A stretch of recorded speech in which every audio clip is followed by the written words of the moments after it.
నమస్తే, welcome to మన Penamaluru news వార్తలోని ముఖ్యాంశాలు. ప్రస్తుతం రాష్ట్ర రవాణాలో 41% రోడ్ల ద్వారా జరుగుతోందని, దానికి ప్రాధాన్యం ఇస్తున్నామని సీఎం తెలిపారు. నిబంధనలకు విరుద్ధంగా పదోన్నతులు, రిక్రూట్మెంట్ రూల్స్ ఆఫ్ రిజర్వేషన్ పాటించకపోవడంపై మంత్రి నారా లోకేష్ కమిటీ వేస్తామన్నారు. కొందరికి ప్రభుత్వ సంక్షేమ పథకాలు అందినా కూడా వాటితో జీవనం కొనసాగించలేని స్థితి ఉందని ఎమ్మెల్యే బోడ ప్రసాద్ పేర్కొన్నారు.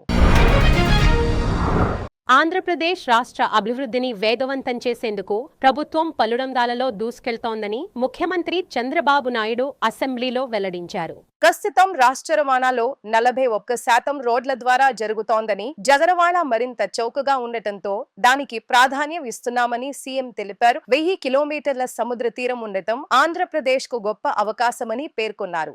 ఈ రోజు మనందరం ఒక విధంగా చెప్పాలంటే కొత్త సబ్జెక్ట్ దిశ. ఇంతవరకు రోడ్ల గురించి మాట్లాడాం, అప్పుడప్పుడు పోర్టుల గురించి మాట్లాడాం, లేకపోతే టూరిజం ఇండస్ట్రీస్ ఇవన్నీ మనం మాట్లాడాం. ఈరోజు ముఖ్యంగా logistics, industries, investment and employment ఏదైతే మొన్న ఎన్నికల్లో చాలా స్పష్టంగా అభివృద్ధి చేస్తాం, ఉపాధి కల్పిస్తాం, అదే సమయంలో ఎక్కడికక్కడ ఎంప్లాయ్మెంట్ కూడా జనరేట్ చేయడమే కాకుండా ఆదాయాన్ని పెంచుతామని, వచ్చిన ఆదాయాన్ని సంక్షేమానికి ఉపయోగిస్తామని చాలా స్పష్టంగా చెప్పాం. ఈరోజు ఉండే సభ్యులందరూ కూడా ఈ సబ్జెక్ట్ మీద ఇది ఒక విధంగా చెప్పాలంటే అందరూ నేర్చుకోవాల్సిన అవసరం ఉంది. లాజిస్టిక్స్ అనేది రెండుకి, ఒకటి కార్గో వస్తువుల్ని డిఫరెంట్ మార్కెట్స్ చేర్చడం, రెండోది ప్యాసింజర్స్ కూడా సుజావుగా ప్రయాణం చేయడం. అది ఒక రైల్వే స్టేషన్ కావచ్చు, లేకపోతే ఒక ఎయిర్పోర్ట్ కావచ్చు, ఒక పోర్ట్ కావచ్చు, లేకపోతే ఒక మార్కెటింగ్ ప్లేస్ కావచ్చు, ఎక్కడికైనా సరే చేర్చాల్సిన అవసరం ఉంటుంది.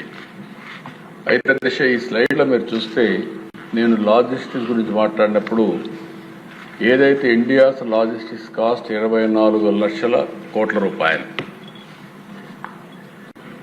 By road, dominate by majority road మీద, రోడ్లు బాగా వచ్చాక రోడ్డు మీదనే పోయే పరిస్థితికి వస్తున్నాం.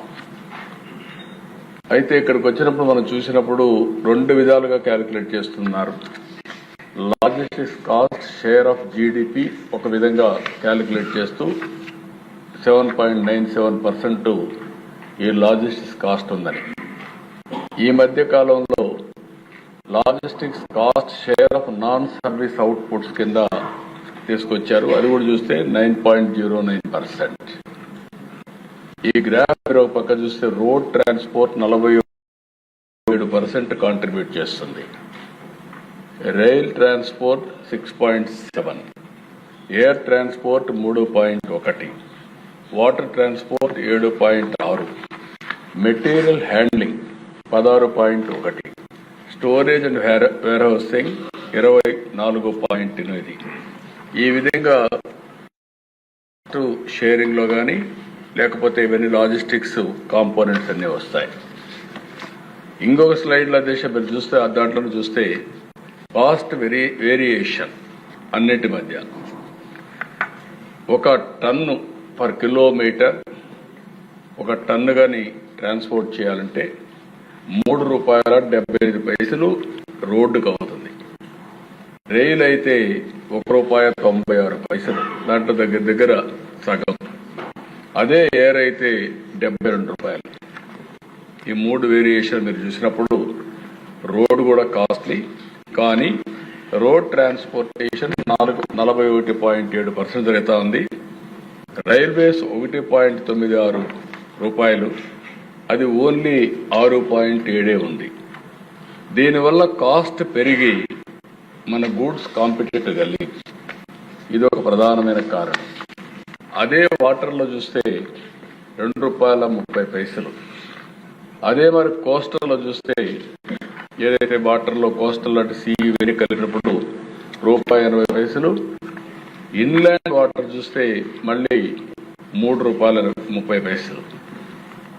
ఇవన్నీ కూడా మనం ఒక అసెస్మెంట్కి వస్తే లాజిస్టిక్స్ అనేది కాస్ట్ ఎఫెక్టివ్గా మనం తగ్గించుకోగలిగితే అంతర్జాతీయ ప్రమాణాలతో ఈ లాజిస్టిక్స్ కాస్ట్ కూడా మన వస్తువులన్నిటిపైన పడుతుంది.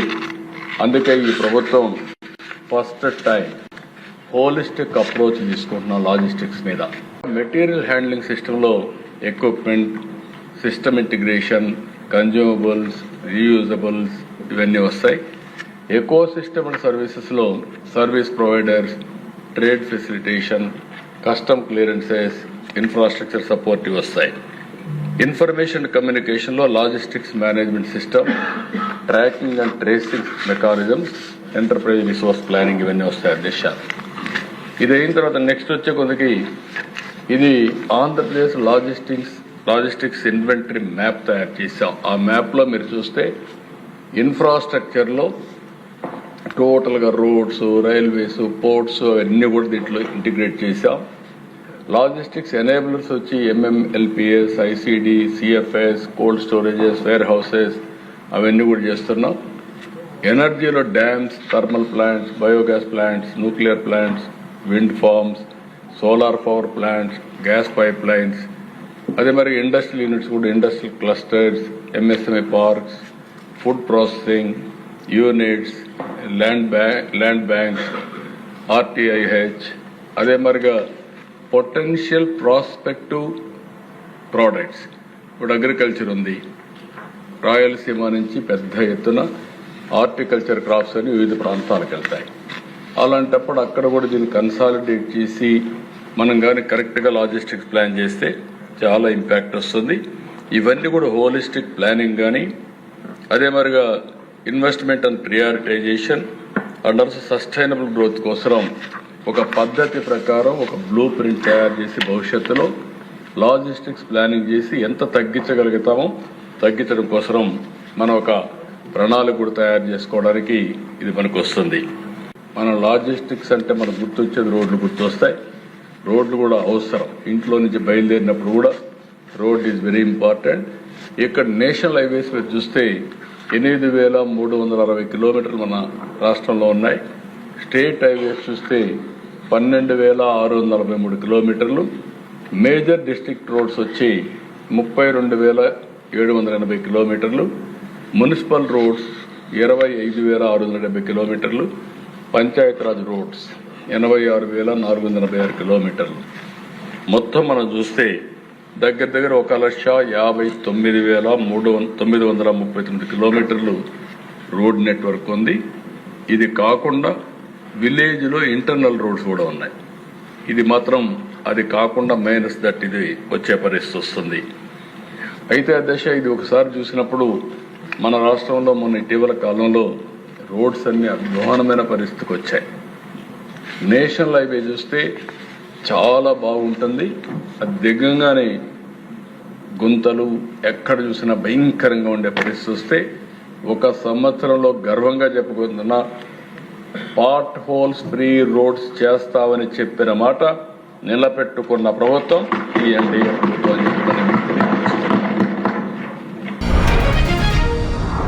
అనంతపురం శ్రీకృష్ణదేవరాయ యూనివర్సిటీలో 2019-24 నడుమ జరిగిన అక్రమాలపై విచారణ జరిపి చర్యలు తీసుకుంటామని విద్యాశాఖ మంత్రి నారా లోకేష్ శాసనసభలో తెలిపారు.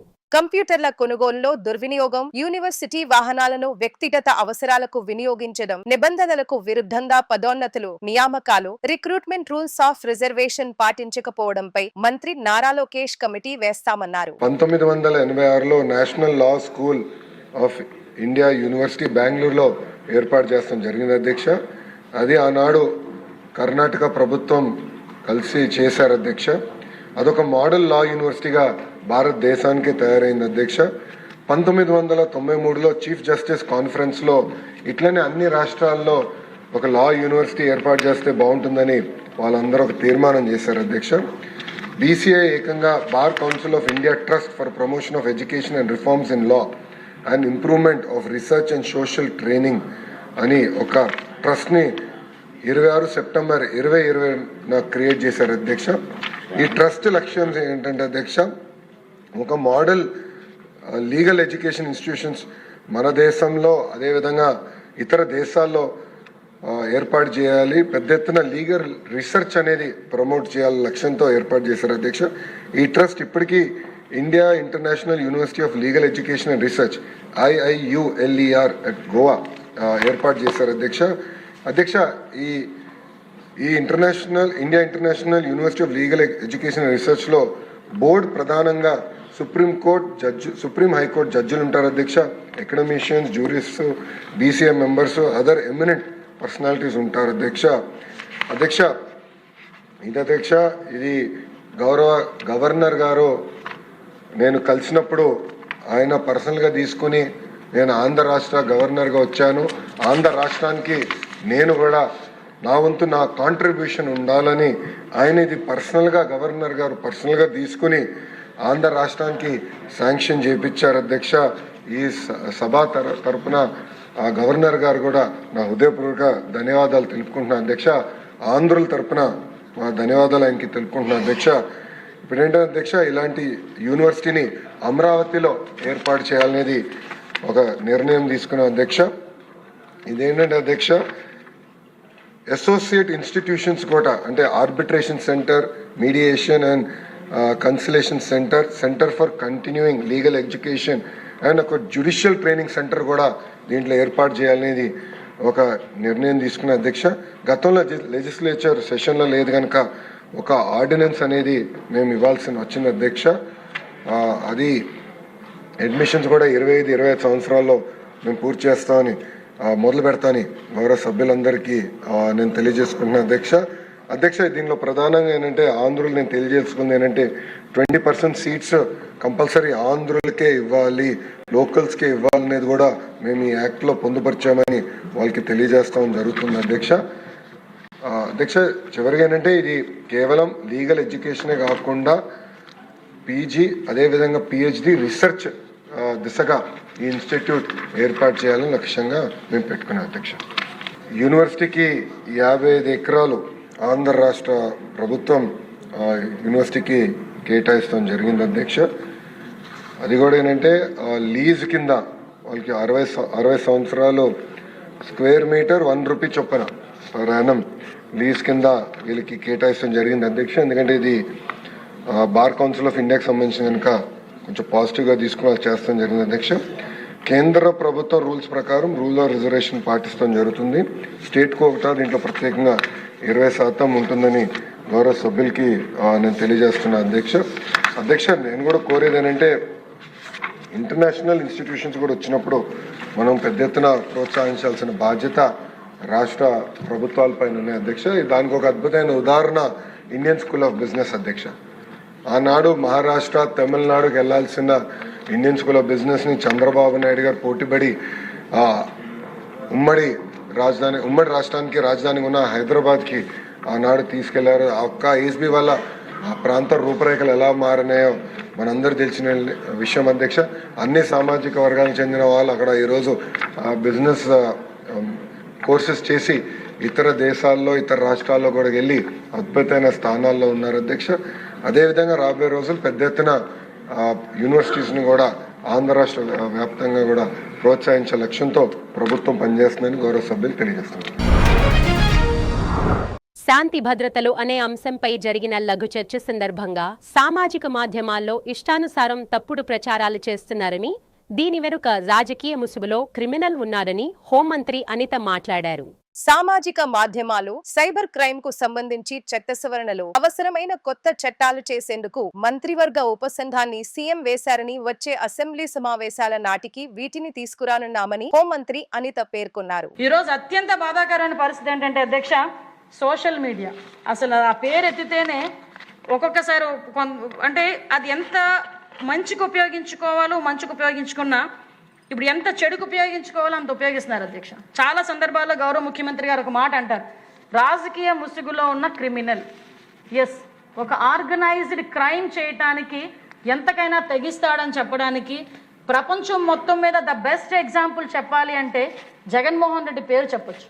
ఎందుకు ఈ మాట చెప్తున్నానంటే 151 సీట్లు ఇచ్చి కూర్చోరా బాబు అసెంబ్లీలో దా అని చెప్తే వెకిలి చేష్టలు వేసుకొని అవమానపరిచి సాక్షాత్తు ప్రతిపక్ష నాయకుడిగా ఉన్న అప్పట్లో ప్రతిపక్ష నాయకుడిగా ఉన్న చంద్రబాబు నాయుడు గారిని అవమానించి ఇంట్లో ఉన్న తల్లుల గురించి చెల్లెల గురించి కూడా నానా మాటలు మాట్లాడి బయటకు వచ్చి వాళ్ళ సోషల్ మీడియాలో అబద్ధపు ప్రచారాలు చేయించి ఫేక్ ప్రచారాలు చేయించి శాంతి భద్రతల్ని కూడా అతను చెప్పు చేతల్లో పెట్టుకొని ఇష్టారాజ్యంగా కేసులు పెట్టి సిఐడి వ్యవస్థని కేవలం జగన్మోహన్ రెడ్డి ఎలా వాడుకున్నారంటే చిన్న చిన్న విషయాలకి కూడా సిఐడి వ్యవస్థనే దిగజార్చి ఒక సోషల్ మీడియా పోస్ట్ ఫార్వర్డ్ చేసినందుకు, లేకపోతే ఒక పోస్ట్ పెట్టినందుకు దాన్ని కూడా సిఐడి వాళ్ళు తీసుకెళ్లి లోపల కూర్చోబెట్టి కేసులు పెట్టే పరిస్థితి.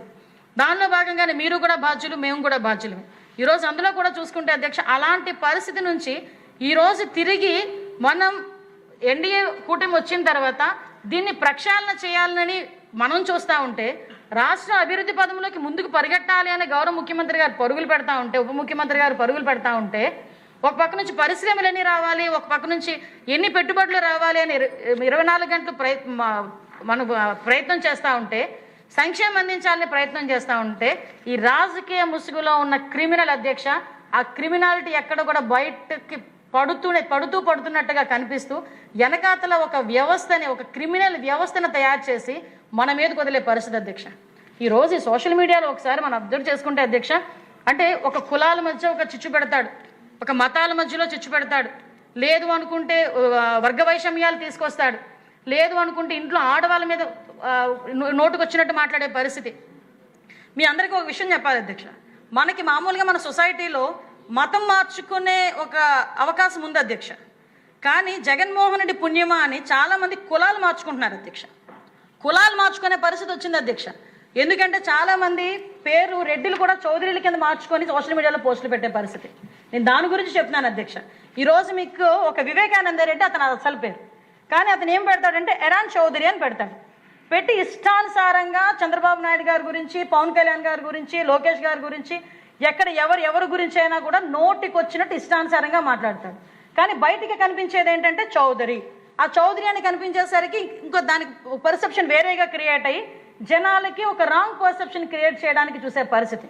అదేవిధంగా ఆంధ్ర పాడ్కాస్టర్ అని ఒకడు ఉన్నాడు అధ్యక్ష, అతని కేసరి విజయారెడ్డి అతని పేరు.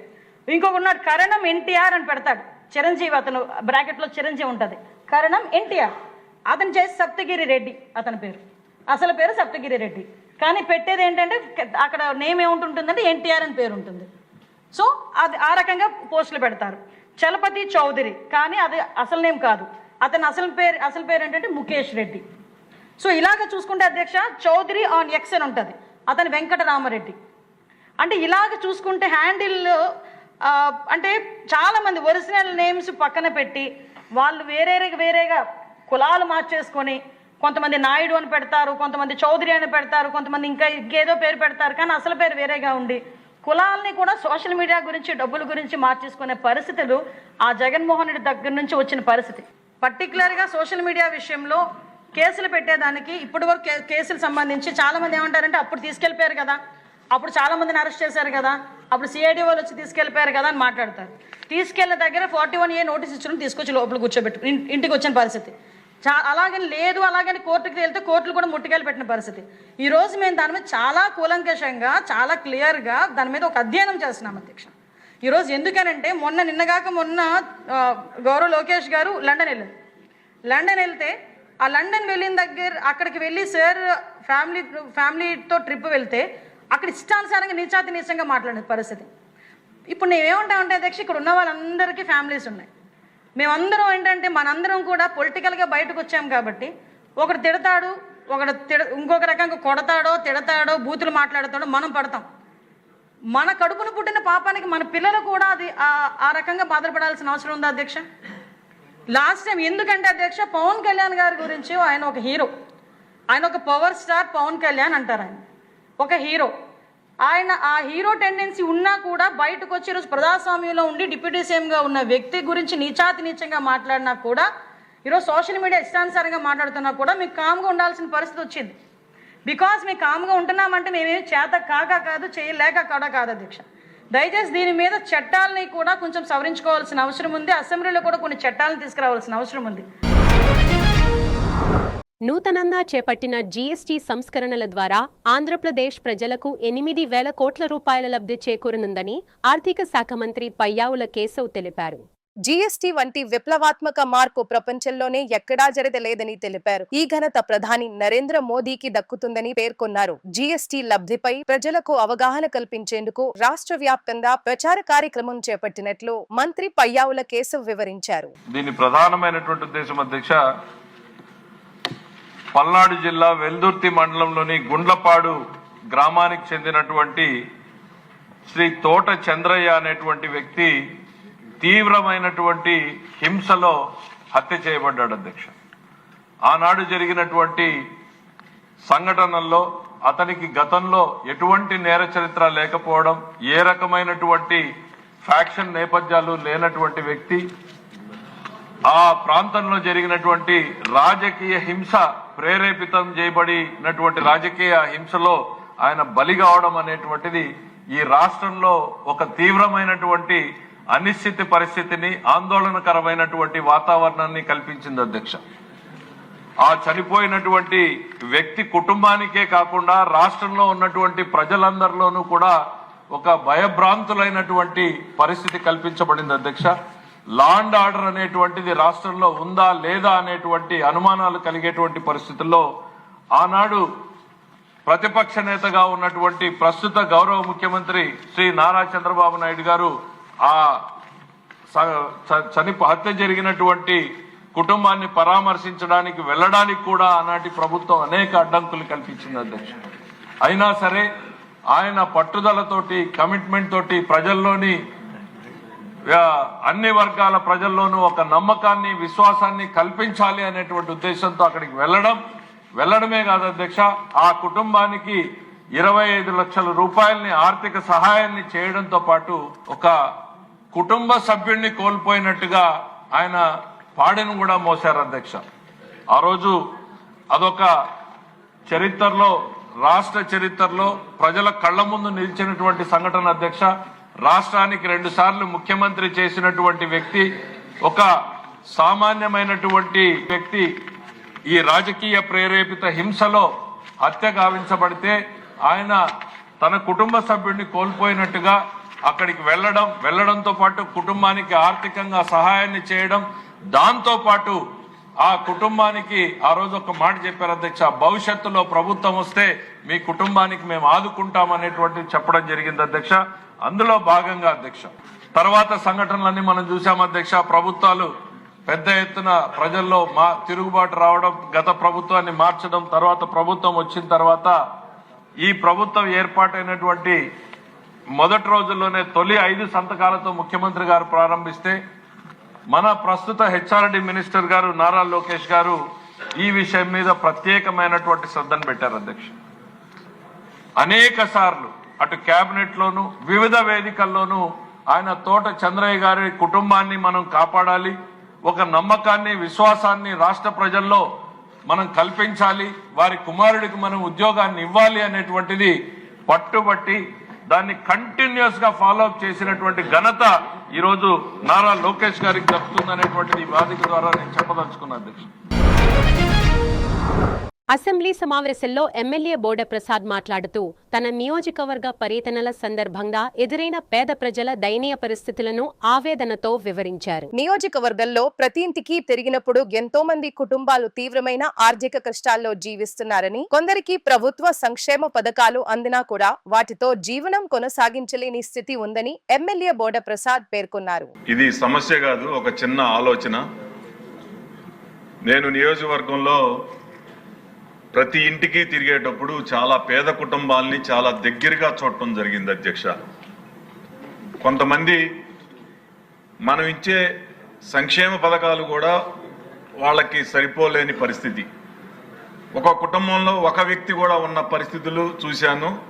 వాళ్ళు జీవించేది ఇల్లు చిన్న మనం వాడేసిన ఫ్లెక్సీలు కప్పుకొని ఎవరో భోజనం వండి పెడితే తినే పరిస్థితులు నేను చాలా చూశాను. చాలా దయనీయంగా ఉన్నారు. అదే సమయంలో నేను తిరిగేటప్పుడు చాలా ఆర్థికంగా బలంగా ఉన్న కుటుంబాలు చూశాను. వాళ్ళు కూడా సంక్షేమ పథకాలు లబ్ధి పొందుతున్న సంగతి కూడా గమనించాను. ఇది కేవలం సూచన మాత్రమే. మీరు మొన్న ముఖ్యమంత్రి గారిని, ఉప ముఖ్యమంత్రి గారిని ఒక అభ్యర్థన చేశారు. మీరు ముందుకు వచ్చి ఒక ప్రకటన చేస్తే మీ ద్వారా స్ఫూర్తి పొందేవాళ్ళు సమాజంలో చాలా మంది ఉంటారని అది చాలా మంచి సూచన. నేను కూడా అదే రిపీట్ చేస్తా ఉన్నా. ఒక పిలుపునిచ్చి ఎవరైతే సెలబ్రిటీస్ ఉన్నారో వాళ్ళందరూ కూడా ఈ రోజున ఆర్థికంగా బలంగా ఉన్న కుటుంబాలు ముందుకు వచ్చి సంక్షేమ పథకాలు పేదవారికి అందచేయండి అని చెప్పేసి ముందుకు వచ్చే విధంగా ఒక స్ఫూర్తి ప్రకటనలు ఇవ్వాలి అనేది మీ ద్వారా ప్రభుత్వానికి ఒక చిన్న సూచన చేస్తా ఉన్నా. దీంట్లో ఏమన్నా లోటుపాట్లు కానీ తప్పు కానీ మాట్లాడితే క్షమించవలసిందిగా నేను కోరుతా ఉన్నాను. ఇది ఒక మంచి ఆలోచనకి దారి తీయాలనే ఒక సూచన మాత్రమేనని చెప్పేసి మీ ద్వారా ప్రభుత్వానికి తెలియజేస్తా ఉన్నా. థ్యాంక్ యూ అధ్యక్ష. చక్కటి సూచన అండి. ఎందుకంటే గతంలో ప్రధానమంత్రి గారు ప్రసాద్ గారు గతంలో ప్రధాని గారు కూడా ఈ గ్యాస్ సిలిండర్లప్పుడు అలాగే ఆయన అభ్యర్థిస్తే కోట్ల సంఖ్యలో ప్రతిస్పందించారు దేశ స్థాయిలో. డెఫినెట్గా చక్కటి సూచన, అందులో ఎటువంటి అనుమానం లేదు. వార్తలు ముగించే ముందు ముఖ్యాంశాలు మరోసారి. ప్రస్తుతం రాష్ట్ర రవాణాలో 41% రోడ్ల ద్వారా జరుగుతోందని దానికి ప్రాధాన్యం ఇస్తున్నామని సీఎం తెలిపారు. నిబంధనలకు విరుద్ధంగా పదోన్నతులు, రిక్రూట్మెంట్ రూల్స్ ఆఫ్ రిజర్వేషన్ పాటించకపోవడంపై మంత్రి నారా లోకేష్ కమిటీ వేస్తామన్నారు. కొందరికి ప్రభుత్వ సంక్షేమ పథకాలు అందినా కూడా వాటితో జీవనం కొనసాగించలేని స్థితి ఉందని ఎమ్మెల్యే బోడ ప్రసాద్ పేర్కొన్నారు. వార్తలు ఇంతటితో సమాప్తం. తిరిగి మరల తర్వాత ముఖ్యాంశాల్లో కలుద్దామంతవరకు చూస్తూనే ఉండండి మన పెనమలూరు న్యూస్.